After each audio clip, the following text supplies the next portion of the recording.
Hi friends, ఈరోజు తెలుగు భాష దినోత్సవ సందర్భంగా అందరికీ శుభాకాంక్షలను తెలియజేస్తున్నాను. ఆగస్టు 29, 2024 తెలుగు భాషా దినోత్సవం. అమెరికా ఒడిలో ఆలు నేర్చుకున్నటువంటి మన తెలుగు పిల్లలు ఇక్కడ తానా ఆధ్వర్యంలో నిర్వహిస్తున్న పాఠశాలలో ఉద్యోగరీత్యా మన దేశం నుండి అమెరికా దేశంకు వెళ్ళినటువంటి ఉద్యోగరీత్యా వ్యాపారాల రీత్యా వెళ్ళినటువంటి పిల్లల కోసం తానా ఆధ్వర్యంలో నిర్వహిస్తున్న పాఠశాలలో ఆలు నేర్చుకుంటున్నారట.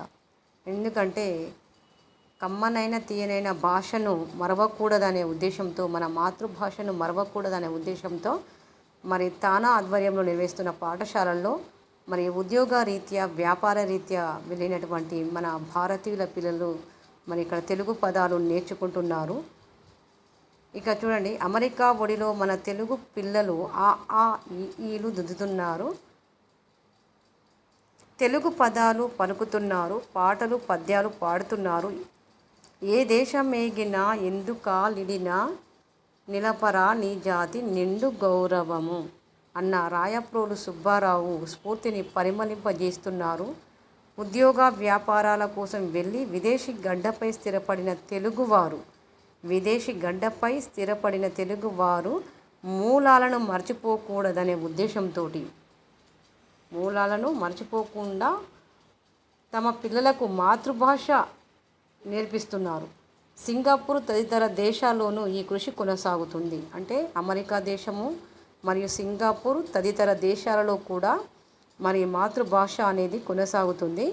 నేడు తెలుగు భాష దినోత్సవ సందర్భంగా మరి విశేషాలను వారు న్యూస్ ఈనాడులో పంచుకోవడం జరిగింది. ఇక్కడ తానా ఆధ్వర్యంలో నిర్వహిస్తున్న పాఠశాలలో తెలుగు పిల్లలు తెలుగు పదాలు చక్కగా నేర్చుకోవడం అనేది జరుగుతుంది. నిజం వెంట మీడియా నడవాలి అంటే నిజాయితీగా, నీతిగా, ధర్మంగా, న్యాయంగా మీడియా కనుక ఉన్నట్లయితే ఏదైనా అది వెలుగులోకి వస్తుంది. మరి ఇప్పుడున్నటువంటి మీడియా ద్వారానే అన్నీ తెలుస్తున్నాయి కదా. సమాజాన్ని, దేశాన్ని రూపుదిద్దే 4వ స్తంభంగా గురుతర బాధ్యత ఉన్న మీడియా వాస్తవాలను సమాజానికి చేరవేయడంలో నిర్భయంగా ముందడుగు వేయాలని, సత్యానికి అండగా నిలబడాలని రాష్ట్రపతి ద్రౌపది ముర్ము కోరడం జరిగింది. ఇక్కడ ఏమంటున్నారు? సమాజాన్ని, దేశాన్ని రూపుదిద్దే 4వ స్తంభంగా గురుతర బాధ్యత ఉన్న మీడియా వాస్తవాలను సమాజానికి చేరవేయడంలో నిర్భయంగా ముందడుగు వేయాలని, సత్యానికి అండగా నిలబడాలని రాష్ట్రపతి ద్రౌపది ముర్ము గారు కోరడం అయితే జరిగింది. పీటీఐ వార్తా సంస్థ 77వ వార్షికోత్సవం సందర్భంగా బుధవారం రాష్ట్రపతి భవన్లో తనను కలిసిన ఆ సంస్థ పీటీఐ వార్తా సంస్థ 77వ వార్షికోత్సవం సందర్భంగా మరి రాష్ట్రపతి ద్రౌపది ముర్ము గారిని రాష్ట్రపతి భవన్లో తనను కలిసిన ఆ సంస్థ ఎడిటర్లతో ఇష్టాగోష్ఠిగా ద్రౌపది ముర్ము గారు మాట్లాడడం జరిగింది. మరి మహిళా భద్రత గురించి ఆమె ప్రస్తావిస్తూ రవీంద్రనాథ్ ఠాగూర్ ప్రఖ్యాత కవిత where the mind is without ఫియర్ను గుర్తు చేయడం అయితే జరిగింది. ఇక్కడ ఏమంటున్నారు?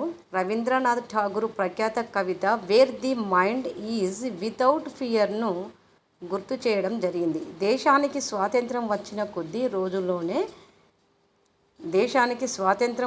కొద్ది రోజుల్లోనే మొదలైన పీటీఐ ప్రయాణం భారత జర్నలిజంలో అనివార్య భాగంగా మారిందని రాష్ట్రపతి అభినందించారు.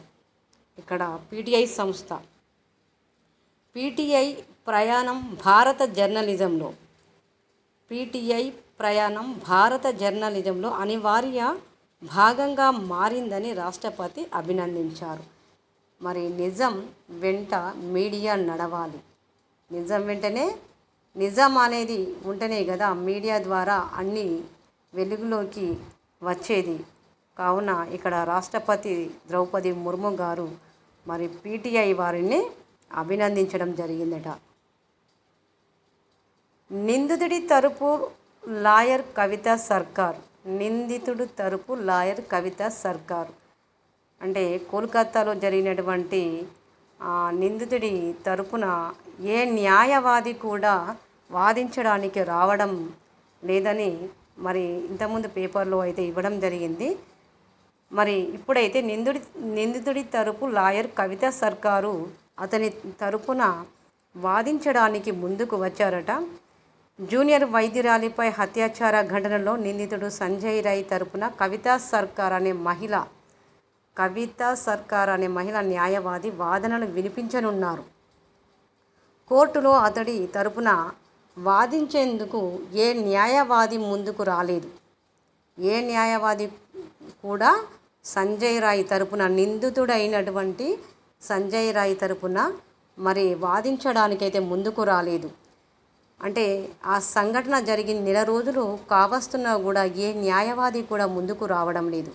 మరి ఇప్పుడు ఈ నిందితుడి తరపున కవిత సర్కార్ అనే మహిళా న్యాయవాది అతడి తరపున కోర్టులో వాదించడానికి ముందుకు వస్తుంది. దీంతో బాధ్యతలను ఆ మహిళా న్యాయవాదికి అప్పగించారు.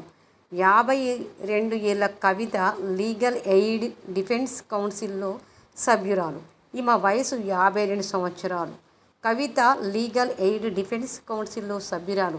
సాధారణంగా కేసు విచారణ కోసం ఫీజులు చెల్లించలేని స్థితిలో ఉన్న వారి కోసం కానీ వాదించేందుకు ఏ న్యాయవాది ముందుకు రాని పరిస్థితుల్లో కానీ ఈ కౌన్సిల్ న్యాయపరమైన సాయం చేస్తుంటుంది. అంటే ఇప్పుడు 52 సంవత్సరాల ఏళ్ళ కవిత లీగల్ ఎయిడ్ డిఫెన్స్ కౌన్సిల్లో సభ్యురాలంటాం. ఇక్కడ లీగల్ ఎయిడ్ డిఫెన్స్ కౌన్సిల్లో సభ్యురాలు. ఈమె కేసును వాదించడానికి ఒక నిందితుడైన సంజయ్ రాయ్ తరపున వాదించడానికి మరి ముందుకు వస్తుంది ఈ మహిళా న్యాయవాది. మరి ఏమవుతుందో చూద్దాం. నిందితులకు మరణశిక్ష పడే వరకు మరి చట్టాలను సవరిస్తాం అనేది పేపర్లో రావడం జరిగింది. ఇక్కడ మమతా బెనర్జీ వెల్లడి చేస్తుంది. అత్యాచార ఘటనలను తమ ప్రభుత్వం ఏమాత్రం సహించబోదని పశ్చిమ బెంగాల్ ముఖ్యమంత్రి మమతా బెనర్జీ స్పష్టం చేశారు. ప్రస్తుతం ఉన్న చట్టాలను సవరించి అత్యాచార నిందితులకు మరణశిక్ష పడేలా అసెంబ్లీలో వచ్చే వారం బిల్లును ప్రవేశపెడతామని ప్రకటించారు. ఇక్కడ అసెంబ్లీలో ఏమంటారు, చట్టాలను సవరించి ప్రస్తుతం ఉన్న చట్టాలను సవరించి అత్యాచార నిందితులకు మరణశిక్ష పడేలా అసెంబ్లీలో వచ్చే వారం బిల్లును ప్రవేశపెడతామని ప్రకటించడం అయితే జరిగింది. ఆ బిల్లును గవర్నర్ ఆమోదం కోసం పంపుతామని దానికి ఆమోదం లభించకపోతే రాజ్భవన్ బయట నిరసన తెలుపుతామని హెచ్చరించారు. మరి మమతా బెనర్జీ వారు కూడా మరి రంగంలో దిగడం జరిగింది న్యాయం కోసం. బుధవారం తృణమూల్ కాంగ్రెస్ ఛాత్ర పరిషత్ విద్యార్థి విభాగం ఆవిర్భావ దినోత్సవంలో ఆమె మాట్లాడారు. అత్యాచార నిందితులకు మరణశిక్ష విధించేలా కేంద్రంపై ఒత్తిడి తెచ్చేందుకు శనివారం నుంచి రాష్ట్ర స్థాయిలో తృణమూల్ పార్టీ ఉద్యమం చేపడుతుందని ప్రకటించడం జరిగింది.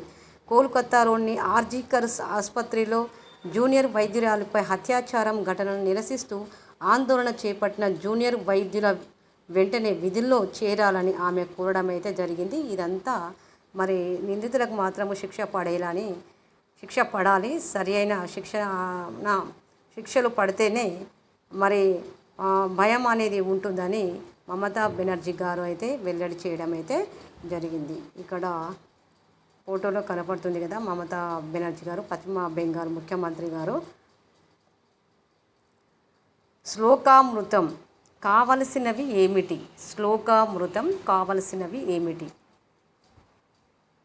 కిమారాధ్యం సదా పుణ్యం కచ్చ సేవ్యః సదా గమః. కిమారాధ్యం సదా పుణ్యం కచ్చ సేవ్య సదా గమః కో ధ్యేయో భగవాన్ విష్ణు కిం కామ్యం పరమం పదం. అంటే శ్లోకామృతం, దీనికి కావలసినవి ఏమిటి? అంటే ఇక్కడ భావం కూడా ఇవ్వడం జరిగింది. ఎల్లప్పుడూ పుణ్యాన్ని ఆరాధించాలి, పుణ్యకార్యాలు కీర్తిని తెచ్చిపెడతాయి, నిత్యం జ్ఞానాన్ని సేవించాలి, ఎందుకంటే జ్ఞానమే మనిషిలోని అంధకారాన్ని తొలగిస్తుంది. ఎల్లప్పుడూ పుణ్యాన్ని ఆరాధించాలి, పుణ్యకార్యాలైతే మరి కీర్తిని తెచ్చిపెడతాయి, నిత్యం జ్ఞానాన్ని సేవించాలి, ఎందుకంటే జ్ఞానమే మనిషిలోని అంధకారాన్ని అంటే చీకటిని తొలగిస్తుంది. నిరంతరం విష్ణువును ధ్యానించాలి, నిరంతరం ఎప్పటికీ విష్ణువును ధ్యానించాలి. జీవితంలోని క్లేశాలను స్వామి పోగొడతాడు. అలాగే ఎల్లప్పుడూ పరమ పదాన్నే కోరుకోవాలి. మోక్షం ద్వారా స్వామి సాన్నిధ్యాన్ని పొందగలిగితే అంతకన్నా కావాల్సింది ఏముంటుంది అని ఈ శ్లోకం యొక్క భావం అన్నమాట. ఓకే ఫ్రెండ్స్, ఈ వీడియో కనుక నచ్చినట్లయితే లైక్ చేయండి, సబ్స్క్రైబ్ చేయండి, వీలైతే షేర్ చేయండి.